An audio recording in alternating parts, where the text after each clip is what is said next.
Ustadz, balik lagi di podcast Versus. Alhamdulillah hari ini Nania bisa datang ke sini ditemanin oleh Ustadz yang luar biasa. Ada Ustadz Pantun. Ustadz Pantun. Lagi happening banget ini kayaknya Ustadz. Puasa makan tales. Apa itu? Biasa aja keles. Apa kabar Ustadz? Alhamdulillah. Aduh. Sehat badannya. Sehat, alhamdulillah. Alhamdulillah. Itu yang utama. Itu yang Karena penting. kalau udah sehat, insya Allah semuanya jadi mudah. Iya betul, bisa menikmati Betul. semuanya. Termasuk hari ini. Iya betul, bisa Masya ketemu di Allah. sini ya. Ke Keranji banyak yang lewat. Apa itu? Kita ngaji di Opras Kuat. Asik, ya kan? Ini spontanitas ya? Iyalah. Spontanitas ya? Bisa begitu sih, kayaknya mesti belajar juga nih kayaknya. Wah, ikan mas kopi berwarna-warna. Kalau ada rezeki nggak kemana-mana. Iya. Tuh kan. Aduh, aku jadi bingung nih sekarang. Oke, Ustadz sekarang kan banyak berita kan. Mungkin teman-teman di sini juga tahu kalau aku tuh baru convert lagi dari agama. Jadi sebelumnya itu Islam ke Kristen, balik lagi ke Islam. Yeah. Dan ini tuh sekarang tuh lagi rame banget gitu. Terus menurut Ustadz tuh gimana? Sebenarnya, dan mereka tuh nggak tahu loh Ustadz kalau aku sebenarnya tuh dapat hidayah gitu. Mereka tuh malah mikirnya sensasi lah segala macam, biasa lah ya dengan pikiran-pikiran mereka itu kan. Ya, hidayah itu kan pertama sebagai umat Islam, makanya menjadi 7 ayat yang dibaca diulang-ulang dalam setiap sholat. Di antara bunyinya kan pada ayat yang ke-6, Ihdinas siratal mustaqim. Ya Allah, berikan kepada kami jalan yang lurus. Hidayah untuk jalan yang lurus. Jadi semua umat Islam sehari semalam berarti kelama 17 rakaat, kalau nggak baca itu bahkan nggak sah sholatnya. Nah makanya buat Mbak Nania, di saat orang berbicara ini itu pakaian bini nggak ada mutu gitu kan. Ya maksudnya berkomentar nih netizen. Ya Ustadz nggak mau menyimpulkan, intinya manusia di luar kita nggak bisa memponis kita, oh kamu ria, oh kamu karena pencitraan, oh karena kamu pengen ini. Nggak bisa, itu terserah mereka ngomong, kembali kepada Mbak Nanianya. Betul. Nah ini karena yang namanya ikhlas itu ada pada hati manusianya. Betul, sebenarnya sih gini sih Ustadz, kalau dari saya sebenarnya itu hanya sebatas mendengar tapi jangan sampai ke hati. Ya. Apapun itu. Bagus. Karena apa? Kita harus bisa membentengi diri kita sendiri. Ya. Saya juga nggak mau terima jadinya jadi pahit untuk diri saya sendiri, untuk jadi racun. Jadi cuma sebatas mendengar, setelah itu saya nggak mau simpan apapun itu. Betul. Nah Ustadz juga jadi penasaran nih, mumpung ketemu langsung dengan Mbak Nania. Boleh. Karena kan kalau ngomong-ngomong di luar takut kita tergelincir jadi biang gosip. Betul. Dan hati-hati yang super bigos nih, bukan katanya loh, ini hadis sahih. Begitu Nabi melewati 2 kuburan, tiba-tiba Nabi nangis terseduh-seduh. Sahabat Abdullah ibnu Abbas nanya, ya Rasulullah, limadza bakaita? Kenapa engkau menangis ya Rasulullah? Nabi jawab, wahai Abdullah ibnu Abbas, ini kedua makom ini lagi diseksa di alam barzahnya. Lantas sahabat nanya lagi, ya Rasul, apa penyebabnya? Dengerin para jamaah Opras Kuat ini, apa jamaah Rasulullah? Yang satu diseksa karena urusan kencing nggak benar istinjanya. Makanya hati-hati kepada para ikhwan, para laki-laki ini, kadang-kadang di saat lagi buang air kecil udah kayak kuda gitu ya, diri gitu kan, lantas istinjanya hati-hati tuh, itu jangan dianggap remeh. Mudah-mudahan nanti ada tema sendiri kita bahas. Nah yang satu lagi, kenapa ya Rasulullah satu lagi? Yang satu lagi karena semasa hidupnya mundar-mandir ke sana kemari, selalu mencari tahu, kepo urusan orang lain. Jadi membuka aib yang padahal ya di saat dia bohong jadi fitnah, di saat dia benar jadi ghibah. Dan itu hati-hati, dosa yang paling bahaya itu. Bahkan dalam hadis yang lain Nabi menyebutkan lebih dahsyat daripada berzina. Jadi mungkin di sini buat teman-teman juga mumpung Ustadz lagi langsung Mbak Nania, makanya Ustadz nggak mau keluar, ngomong langsung gini Mbak Nania. Kalau boleh tahu, pertama nih dulu di saat memeluk akidah Islam, lantas ada rasa keinginan untuk berpindah keyakinan. Nah, ini dari dulunya dulu nih, apa yang menyebabkan Mbak Nania itu sehingga dari sejak lahir sudah Muslim, kemudian berpindah keyakinan ke agama yang lain. Jadi sebenarnya itu karena baca Alkitab sih, baca Alkitab, terus saya menjalankan sholat tahajud. Dari situ keganggu tuh sama tulisan kita patut percaya bahwa Yesus benar-benar ada gitu, Ustaz. Setelah itu saya sholat, terus pas lagi berdoa nih kepikiran kalau misalkan Yesus tuh ada, tunjukin ke saya bilang gitu. Terus akhirnya saya balik lagi tidur, terus nggak lama sih itu antara tidur dan enggak sebenarnya gitu kan, itu kamar pintu saya tuh diketok. Pintu kamar diketok 3 kali, Ustaz. Dan di situ ada visual itu muka manusia gitu kan. Terus dan saya tuh nggak berani ngomong sama siapa-siapa, saya simpan sendiri gitu kan. Karena kenapa saya meyakini itu adalah Yesus? Karena saya habis baca Alkitab dan berdoa begitu. Saya simpan, kejadian saya simpan sampai akhirnya saya berani ngomong ke bukan orang tua dulu tapi teman-teman saya. Gitu kan, teman-teman saya, terus teman-teman saya bilang, Nania, kamu tuh sudah terpilih, kamu tuh dipilih sama Tuhan gitu kan. Kamu coba belajar dulu seperti apa gitu kan. Nah, prosesnya itu sebelum saya akhirnya memutuskan untuk baptis itu 3 bulan. Saya benar-benar belajar tentang Alkitab tuh seperti apa kayak gitu kan. Nah, di situ tuh mulai ada rasa-rasa nyaman gitu loh, Ustaz. Sampai akhirnya saya memutuskan untuk ya sudah, berarti saya mau akhirnya baptis. Nah, baptis pun juga pas hari waktu itu hari lagi maghrib. Jadi pas Allahu Akbar saya baptis di Bandung waktu itu. Nah, yang dikerjain waktu itu, jadi sebelumnya itu saya tuh punya indera keenam. Saya bisa melihat orang mau meninggal tuh tahu nih waktu saya masih di Muslim ya. Itu saya tahu. Nah, pas lagi sudah selesai baptis itu hilang gitu loh. Jadi pertama kali yang dikerjain tahu untuk semua orang, terutama untuk saya sendiri. Iya, maksudnya kepada kerabat-kerabat terdekat semua atau saudara. Orang. Iya, si fulan nih akan meninggal di hari itu ada kayak informasi gitu. Bukan informasi, jadi saya melihat gitu loh. Misalkan nih saya datang, nah kejadian tuh sering banget. Saya datang ke rumah sakit gitu, ke rumah sakit. Misalkan saya diajakin sama ngejenguk orang sakit gitu. Saya udah bisa prediksi meninggalnya tuh jam berapa. Jadi diambilnya itu dari ujung jempol kaki sampai lepas. Saya bisa melihat itu. Dan ketika saya sudah baptis itu hilang semuanya, Ustaz. Hilang sama sekali nggak ada. Sama sekali, itu bersih banget, mata tuh kayaknya tuh bening banget. Saya dulu tuh suka banget kalau di jalan tiba-tiba astagfirullahaladzim, kaget apa lewat gitu. Kalau misalkan lagi ngapain gitu ada pesen tolong cariin mataku dong, cariin hidungku, jariku, kayak gitu-gitu, Ustaz. Gitu loh. Jadi kayak nggak tenang gitu. Nah, sampai akhirnya saya lebih tepatnya mempelajari Alkitab, dan saya akhirnya baptis itu hilang. Gitu loh. Jadi ada kenyamanannya di situ. Gitu. Akhirnya selama 13 tahun itu saya ke agama lain. Bapak sama mami masih belum tahu. Mereka taunya dari orang lain, dari berita segala macam. Kalau misalkan saya lagi pelayanan, mereka masukin YouTube kayak gitu-gitu sampai mereka akhirnya dengar dan mereka kecewa. Saya sempat dibuang gitu kan, ibaratnya tidak diakuin anak yang memang iya betul nggak masalah gitu. Cuman sekarang ini lebih hati orang tua tuh gimana sih gitu kan. Nah, alhamdulillahnya sih setelah ketika saya ini nggak apa-apa agak panjang, nggak masalah lah ya. Setelah saya menceritakan, saya juga sekalian klarifikasi gitu loh. Seperti apa sih, kok bisa sih Nania secepat itu gitu untuk dapat hidayah gitu kan ya. Selama 13 tahun termasuk setelah pindah keyakinan ya. Termasuk yang patuh apa enggak dalam menjalankan ritual-ritual? Patuh. Setiap minggu itu saya selalu ke gereja.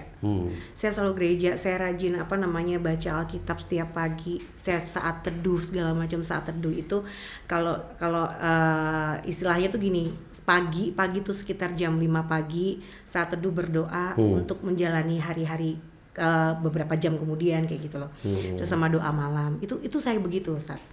Sampai akhirnya masuk tahun ke-10 ya kan, masuk ke tahun 10, jadi 3 tahun terakhir kemarin itu tiba-tiba itu sebelum COVID, itu saya masih ingat sebelum COVID itu 3 tahun itu saya bilang gini ke diri saya sendiri, nanti one day kalau misalkan saya meninggal, saya mau dimakamkan sebagai apa? Islam atau Kristen? Timbul pertanyaan begitu. Timbul. Padahal sudah 10 tahun. Padahal sudah 10 tahun dan mereka itu orang tua aku tuh udah yang oh ya sudah nggak apa-apa, perbedaan nggak apa-apa. Udah menerima padahal kan ya. Sudah menerima, tapi kan menerimanya kan belum tentu ridho Allah.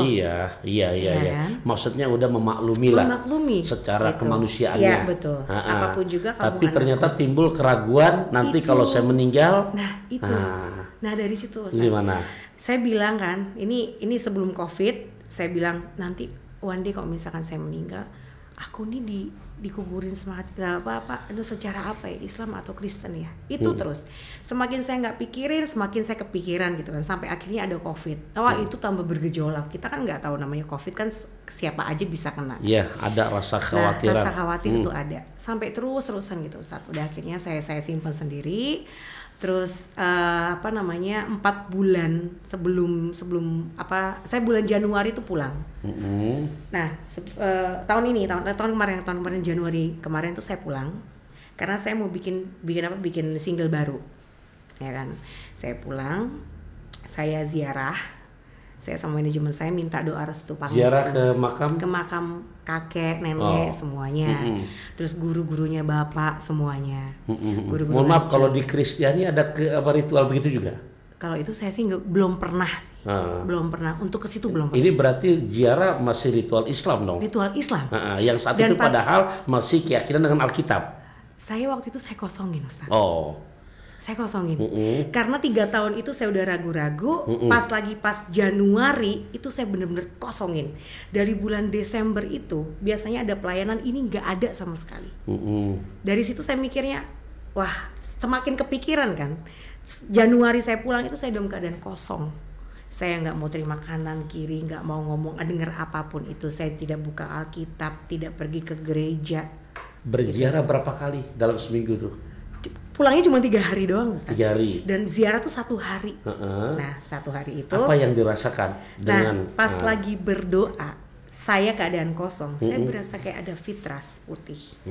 Berasa kayak ya doa saya kan doa ya secara umum ya, bukan menyebutkan Al-Fatihah atau segala macam. Ya pokoknya saya pengen ziarah, that's it, itu doang. Tapi ketika saya pas tutup mata, itu berasa kayak ada fitrah warna putih. Kayak ada sesuatu yang ketahan, kayak ada border gitu loh. Nah, saya simpan sendiri, nggak berani ngomong sama siapa lagi, gitu kan.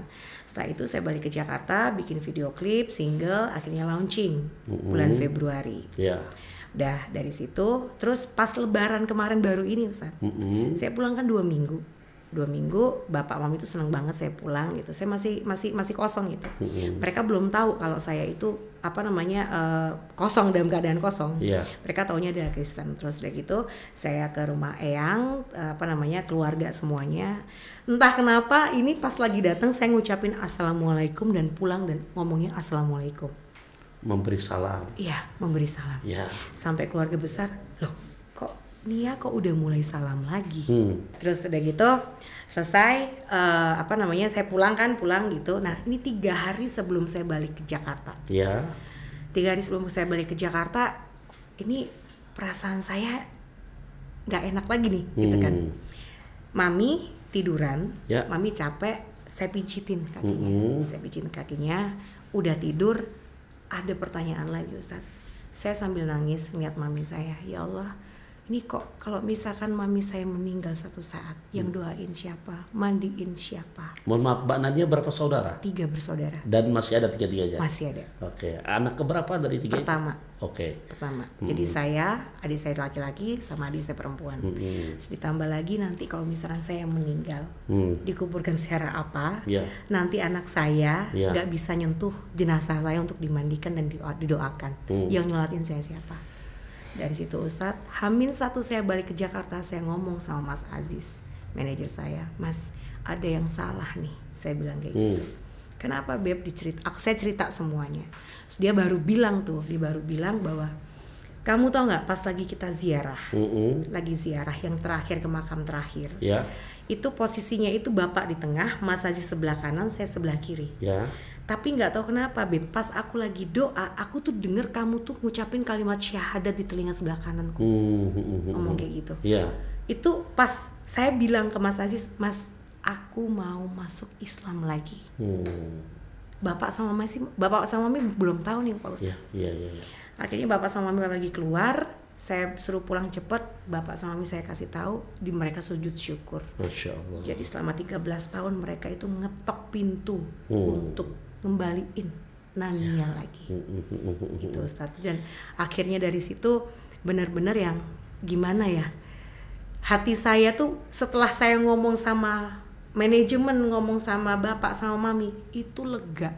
Lebih plong lagi pas saya sudah melafalkan kalimat syahadat.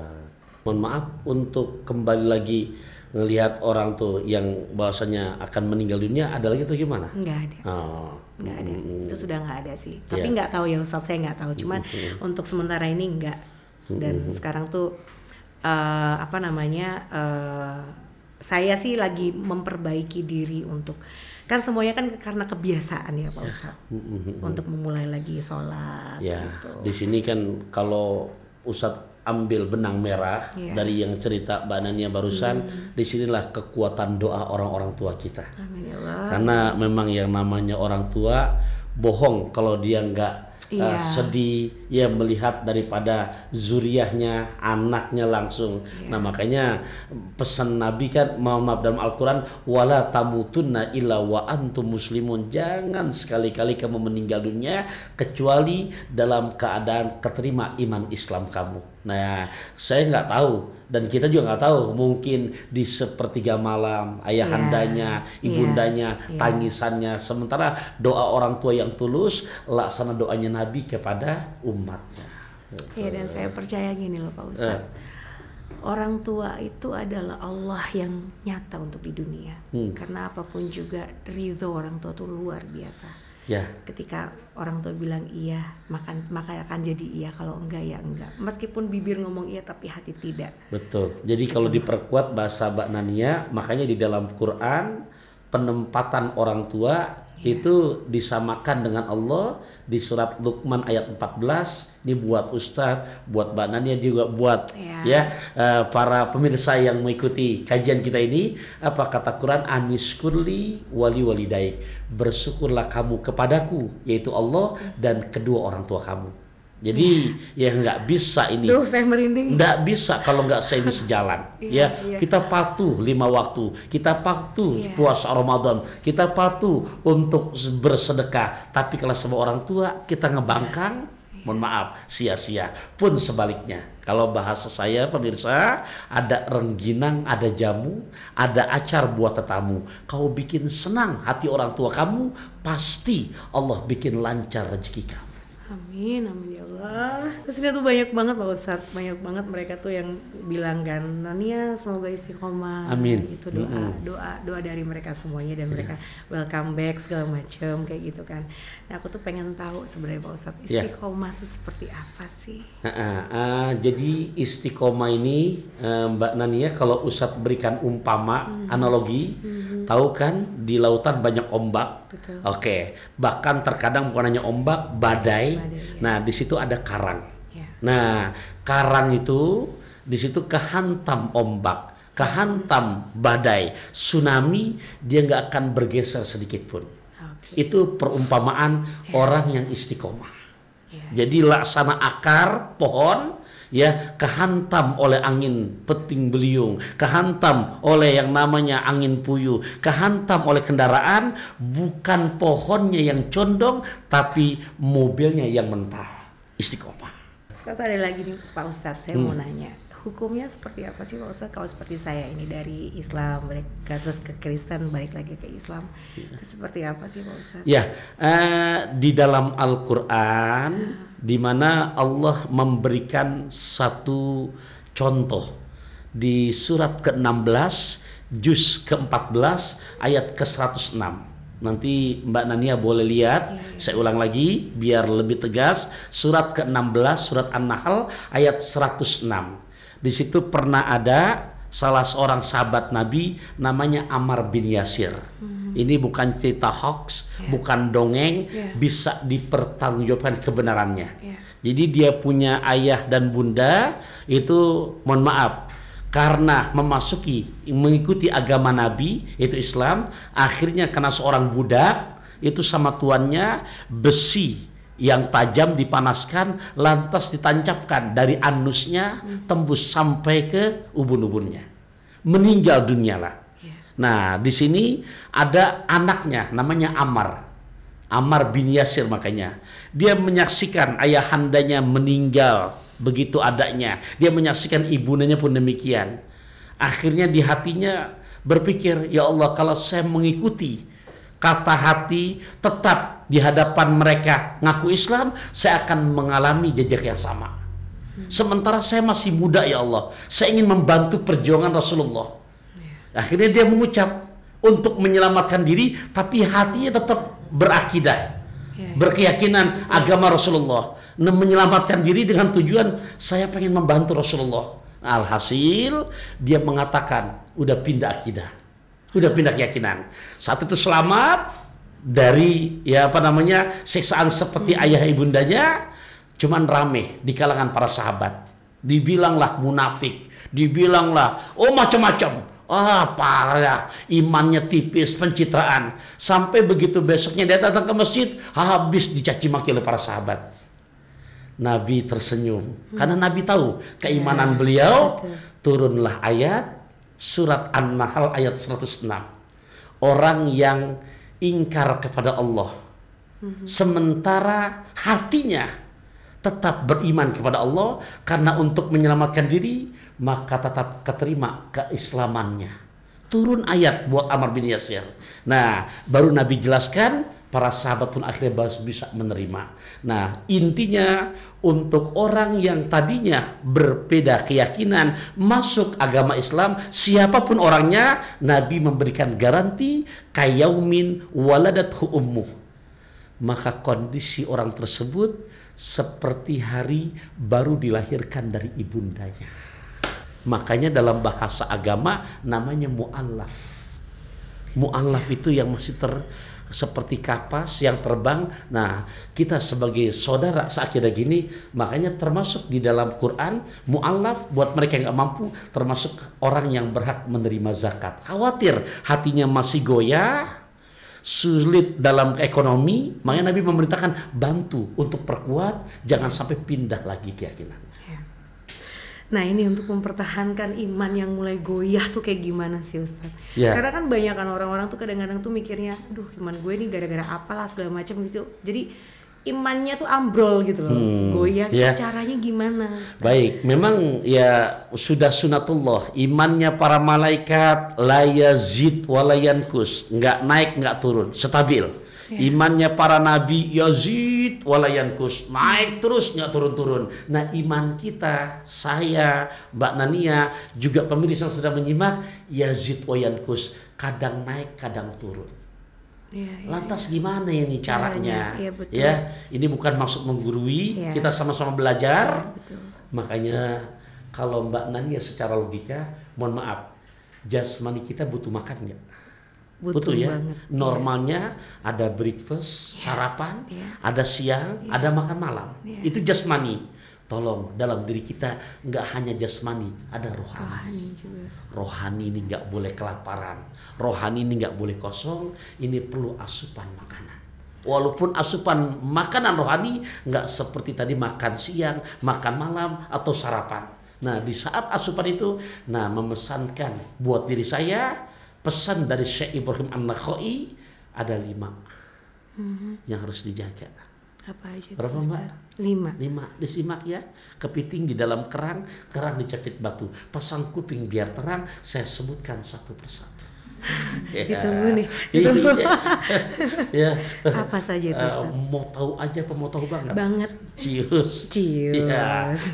Baik, yang pertama kalau tadi Mbak Nania di saat pindah keyakinan ke sana, mendalami, bahkan menekuni baca Alkitab, tolong sekarang sudah pindah lagi kepada akidah yang sama, kitab suci kita Al-Quran. Maka yang pertama, qiraatul Quran bitadaburi, banyak membaca Al-Quran sambil merenungkan maknanya. Ingat bahasanya, banyak membaca Quran sambil merenungkan maknanya. Itu yang pertama. Nah, yang kedua, untuk memperkuat iman kita sebagai asupan rohani, ikhlaul batni, banyak mengosongkan perut. Maksudnya banyak mendawamkan, banyak mengkontinukan puasa sunnah. Jadi kita merasakan, kan di saat, mohon maaf ya, kita puasa tuh kemarin Ramadan itu walaupun nggak makan siang, tapi efeknya ibadah jadi makin semangat. Karena yang namanya makanan sumber dari segala perbuatan. Di saat kita kurangi kebiasaan hewannya, maka yang muncul adalah kebiasaan untuk malaikatnya. Makin rajin ibadah, makin gemar berbagi. Itu yang kedua. Nah, yang ketiga, kan ada 5, apalagi sholatul lail law ruk'atain. Biasa mengkontinukan selelah apapun minimal 2 rakaat, jangan ketinggalan di saat sepertiga malam. Sholat tahajud. Ya, sholat apa saja. Intinya mau tahajudnya lelah minimal 2 rakaat, lagi fit lebih dari 2 rakaat. Nah, yang keempat, at-tadarru bisahari, banyak melakukan evaluasi diri di waktu menjelang subuh. Ini timing yang paling hebat. Iya. Karena di sini nggak ada yang bisa dibohongi. Betul. Begitu kita merenung antara jam 3, setengah 4, jam 4, betul, semua perbuatan kita dari mulai akil baligh sampai sekarang begini adanya, semua tuh kilas baliknya kebayang. Ya, orang di saat membiasakan begini, maka hatinya akan hidup. Hati yang hidup akan efeknya imannya makin kuat. Dan terakhir, yang kelima, mujalasatus sholihin, banyak kumpulan pembicaraan orang-orang yang soleh. Maksudnya diantaranya kita ngaji lewat podcast gini ya, walaupun lewat Opras Kuat ini jangan dilihat namanya, tapi bahasannya yang di saat kita bahas bisa menyentuh hati kita. Ya Allah, ya Allah, maafin aku ya Allah, ya Allah. Nah, itulah. Itu sekarang tuh lagi begitu, Ustaz. Ya. Dikit-dikit tuh astagfirullah, saya tuh kemana aja kayak gitu. Itu 5 hal yang termasuk untuk menguatkan iman kita biar bisa istiqomah. Agak lega sih. Lega maksudnya tuh sekarang tuh lebih bisa jujur untuk diri sendiri. Gitu loh. Dan banyak juga sih berita-berita di luar sana ya kan. Begini, di saat ada yang seperti itu, tolong ya, kita manusia tempatnya khilaf dan salah. Nah, di saat ada komentar netizen begini, bersyukur ya Allah. Di saat omongan orang mengomongkan aib kita, jujur Allah lagi gugurin dosa-dosa kita. Ya, dan tadi saya bilang hati-hati, paling banyak disiksa dalam barzah tadi tuh orang yang tidak bisa menjaga lisannya. Gibah itu. Ya. Dan bigos, gosip. Gitu. Jadi secara nggak langsung di saat orang mengomong kita, terutama negatifnya, padahal kita nggak begitu, bersyukur hakikatnya Allah sedang menggugurkan dosa-dosa kita. Terus saya minta kesimpulan dari Pak Ustadz nih. Sebenarnya seperti apa sih kasus saya ini gitu loh Pak Ustadz. Soalnya kan sebelumnya mereka tuh banyak banget yang ngomong bahwa Nania pindah agama lagi karena single segala macem kayak gitu kan ya. Dan mereka tuh tidak tahu bahwa prosesnya saya galau-galau segala macam tuh selama 3 tahun terakhir ini gitu. Mudah-mudahan lewat obrolan kita saat ini akhirnya bisa membuka para netizen yang menyimak sehingga timbulnya husnuzon. Dan Ustadz tau gak sih sebenarnya lagu saya ini tuh judulnya kan Cintaku Bukan Begini. Itu ketika saya sudah benar-benar yang ini ternyata lagu ini tuh dalam banget artinya. Boleh ini kan kalau jadi ini pas saya dapat lagu ini, saya sebelumnya ngomong sama manajemen saya kan, ini awalnya saja ini udah bikin saya tuh ini kayak perjalanan hidup saya nih. Ini lagunya seperti ini dari awalnya dulu ya. Dari awal Sudah salah dari awalnya, ku terlalu main hati. Kamu tak pantas dapatkan cintaku. Kamu tak pantas menangkan hatiku. Cintaku bukan begini, ingin ku setia sampai mati. Harusnya aku bahagia, bukan malah membuatku merana. Jikalau sudah begini, apa yang mau dikata? Tinggal penyesalan saja. Hati-hati main cinta. Setelah saya dalamin itu, ini perjalanan hidup saya. Mohon maaf, Ustadz tanya, itu kata-kata cinta objeknya tadi perjalanan hidup Mbak kan? Iya. Ya maksudnya tadi awalnya saya memahami itu untuk manusia. Setelah saya dalami, ternyata cinta saya sama Allah. Iya. Jadi itu Ustaz. Itu hidayah, jalannya dari mana saja. Ya. Kalau kita lihat sejarah, siapa sih yang nggak kenal dengan Umar bin Khattab? Iya. Ya tapi hidayah. Iya. Ya padahal anaknya saja pernah dibunuh hidup-hidup. Masya Allah. Tapi hidayah hanya mendengar adiknya membaca surat Toha, ya lemah lunglai, akhirnya bertemu Rasulullah baca syahadat. Ya, Ustadz berharap niatnya semata-mata karena Allah. Apapun komentar yang diberikan oleh mereka, EGP. Emang berpikiran, iya. Saya juga mau minta doa di sini bahwa saya pengen istiqomah sampai kapanpun juga, karena saya ternyata rumah saya lebih indah. Saya ngerasain kenyamanan yang luar biasa dan ridho orang tua. Ridho orang tua. Ingat tadi itu. Ya, jadi ridho Allah bergantung kepada keridhaan Allah, pun sebaliknya murka Allah bergantung kepada kemurkaan orang tua. Betul. Ya, jadi ya sebagai khulasoh atau kesimpulan dari obrolan kita ini, ya buat kita semua, wahai para pemirsa, satu, betapa berharganya dan betapa berartinya daripada orang tua kita. Tolong buat kita yang masih punya orang tua, jangan diabaikan mereka. Ya, karena doa mereka itu betul-betul tidak ada hijab kepada Allah Subhanahu wa taala. Yang kedua, ya buat kita yang memang sudah dari lahir dalam kondisi Islam, kemudian alhamdulillah terjaga akidah kita, ya ini cukup Mbak Nania, dan ini menjadi pelajaran buat kita. Yuk makin kita istiqomahkan. Yang ketiga, tolong jangan mengambil kesimpulan yang padahal itu semata-mata nafsu kita. Karena di saat kita tidak bisa mengkontrol emosional kita, lantas menyimpulkan kepada sipulan-sipulan mau buat Mbak Nani atau yang lainnya, maka itu secara nggak langsung kita sudah terjangkit dengan penyakit hati. Yang ada dalam agama Islam, kita positive thinking dan doakan biar makin istiqomah. Jadi betul-betul terjaga iman Islamnya sampai kembali ke hadapan Allah. Jadi Pak Ustadz terima kasih banyak. Kembali kasih. Karena sudah menyejukkan hati, sudah tahu memberikan arti yang luar biasa. Maksudnya apa yang kita nggak tahu jadi tahu, apa yang seharusnya saya pelajari saya bisa belajar. Saya juga minta doanya, saya minta nomor telepon untuk saya pengen berkomunikasi untuk belajar. Siap, dan menambah ilmu.